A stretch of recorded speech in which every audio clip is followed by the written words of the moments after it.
Hi everybody, welcome to Raising Vibrations. And so in this video, I'm going to be talking to you about the new moon in Pisces. And what I want to particularly be addressing in this new moon is sharing my insights around how I see this new moon as an important key to understanding the relationship between the eclipses that we're going to be heading into and the most recent Chiron North Node conjunction in Aries, and also the significance of this closing phase relationship between Uranus and Jupiter. So Uranus and Jupiter, as you know, are going to be making a conjunction. We have these eclipses, very powerful eclipses coming along. And then we have other supporting characters like the North Node Chiron conjunction in Aries. So they're all, in my eyes, sitting at different locations. And this new moon to me is a messenger between these different places and how, when they receive these messages, creates a holistic perspective of how they're all interconnected. Okay? So that's kind of where I'm going to take us today. If that's valuable to you, awesome. If not, I totally understand. Okay. So up until now, there has been a series of videos that I've been creating where the goal has been to facilitate the development of all of these planetary systems I've just been talking about. Okay. So what is the significance of Mars-Pluto conjunction with Venus and the new phase conjunction with that? What is the significance of Chiron North Node conjunction? Exactly. Okay. So all of these planetary systems have been incredibly important as like a run-up to these eclipses. Now, if you're new to this, there is a link in the description as well as the comment section to a playlist where all these videos have been created in an order for you to follow, okay? If you've been following them, you'll know that the South Node in Libra has been an energy field where we are saying no to. No longer do I want to give my time and attention to that system. Wherever that South Node lands for you in your astrology chart, that's where you're saying no to. I'm no longer open to. That's where I'm no longer wanting to take up space and identify and belong to. The North Node in Aries has been telling us, here's where you're going to be developing into a space that will eventually become meaningful to you. Okay? And right now we're kind of in the transition phase. We're not actually at the North Node in Aries, that's the solar eclipse, and we're not actually at the point where we're saying consistently no to South Node stuff. We're just becoming awake to it. So this new moon in Pisces is an apocalypse in my eyes. It's an awakening to the emotional dynamics that are ultimately driving the decision making for you to say no to South Node in Libra, yes to North Node in Aries. Okay, so that's the first thing here, is that I see this new moon as a messenger for the emotional awareness required to understand, why am I saying no to that and I'm saying yes to that? Like, so it's the drivers, literally. Okay, so if you follow Human Design, you'll know that this new moon was highly emotionally charged. Right? Highly emotionally charged. Okay. So that's one piece, right? The other piece that I want to drop into that I feel is important as part of this new moon is the awakening or the resurrection of agency through the realization of where it has been lost. Okay? So the awakening of agency through the realization of where it's been lost. So what I mean by this is, let me go to the actual natal chart and I'll show you exactly what I'm talking about here. So this is the new moon in Pisces, okay? So if you look at the Uranus-Jupiter conjunction that sits there at 12 and 19 Taurus, and you see there's a blue line that's being made to the South Node in Libra, okay? That blue line is what is called an inconjunct. And that inconjunct acts as a blind spot. It's like, I didn't see that connection between that and that, okay? So that aspect coming into play between Jupiter, Uranus, and the South Node there, and that aspect, what it shows up as is, here's where I didn't make the connection to these two realities, as I said. Okay, so that's one piece. That is the and then you see Uranus sitting there with the Jupiter, same conjunction, right? But it's squaring Mars at 20 degrees. So Mars sitting in Aquarius at 20 degrees. Okay. The square between Mars and Uranus Jupiter is where there's a shock and initiation pattern. Okay. So far, what you're following is that there's one pattern that's saying, I didn't see how these two things were correlated. And then there's another pattern that says, all of a sudden, out of the blue, I'm flooded with emotions and sensations, and I'm not really sure why.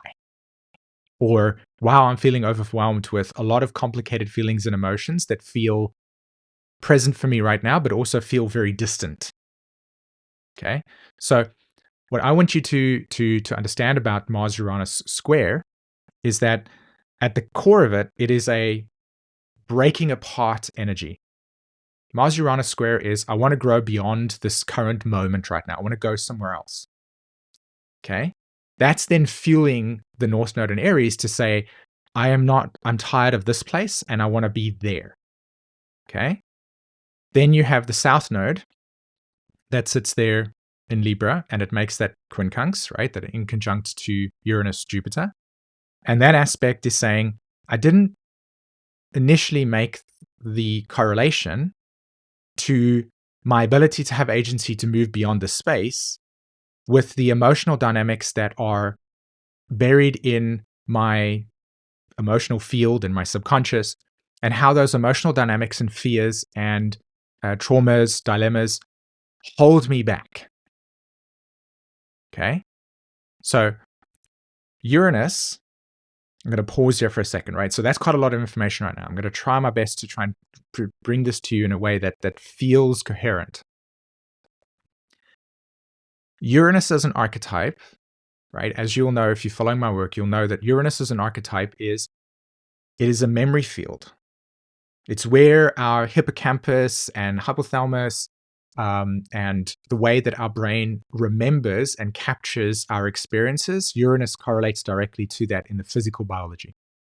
In the more metaphysical reality of things that are abstract, Uranus speaks to the awareness to be able to travel beyond this moment in time and space to other moments in time and space. Okay?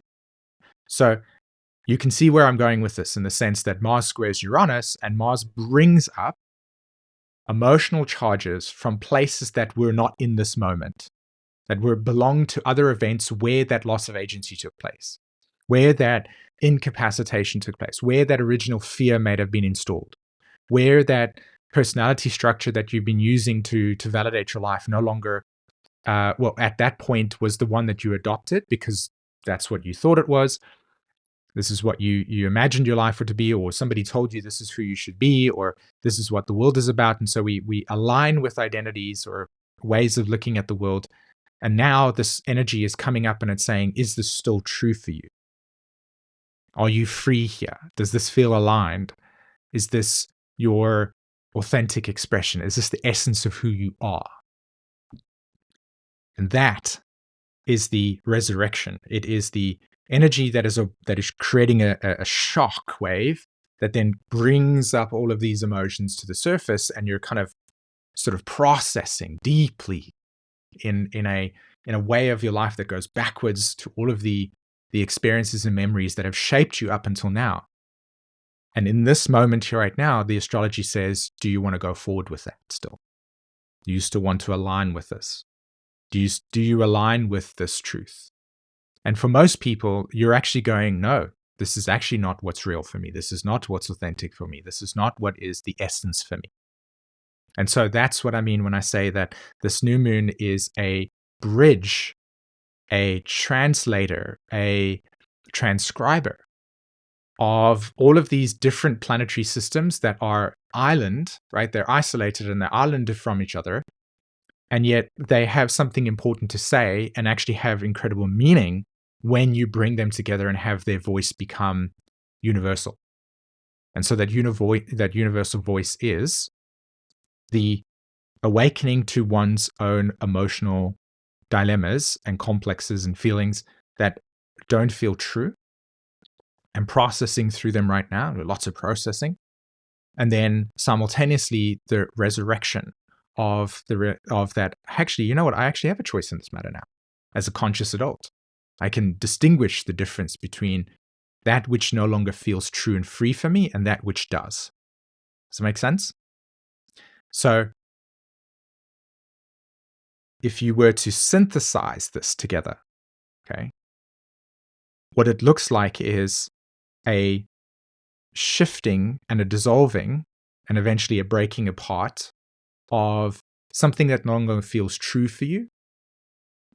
The recognition that no longer that feels true for you is reshaping relationship patterns, right? That's the Uranus Jupiter to the south node. It's like, if I change myself here, then of course that's going to impact all my previous relationship patterns that I've had before. Okay. Including the things that you have agreed to, okay? Expectations, obligations, choices that you made to, all of that gets reshaped. It progressively is rechanging. And so that then leads you to a new space of like, well, who am I in this new space? Hopefully with a deeper awareness of yourself and the dynamics that drive you to feel that sense of this is where things are alive and this is where things are dead or dying. Does make sense? So all of the planets up until now are in different ways saying, hey, there's a resurrection of a new sense of definition. I want to take up space in this area, but we're not there yet completely. It feels a little bit confusing, a little bit muddled. I'm not really entirely sure what this is all about. That's the Jupiter-Uranus balsamic phase energy, closing up. And then you have this Mars energy, this new phase Mars-Venus energy that's saying, I'm ready to break out of that and grow beyond it. And now we've arrived at the point in this big cycle that we're currently in where we're feeling the essence through our emotional field. So notice and pay attention to what things have really come up for you over this weekend regarding this new moon, and start to pay attention to what emotions feel correct for you and which don't. Okay? Awesome. So, quick little note. In the next couple of days, you are going to be seeing me talk about something that I'm incredibly excited for, which is the Evolutionary Astrology Immersion Program. Be able to learn astrology in a way that is definitely different from the out there into the stars, but to actually embody it into yourself to make it real for you. So I'm going to be talking more about that. So that's going to be coming out. And I'm also going to be doing a eclipses through the houses videos for all of you. And that's also going to be coming out super soon. So keep your eye on the channel. For those of you that are interested in the immersion and you want to know more about it, there's a link in the description. You just put your name on the wait list and then I'll directly send information to you so that you can learn more about that, okay? All right, guys, thanks very much for this. Let me know in the comments what you thought and felt about your new moon experience, and I'll catch you in another video. Bye-bye.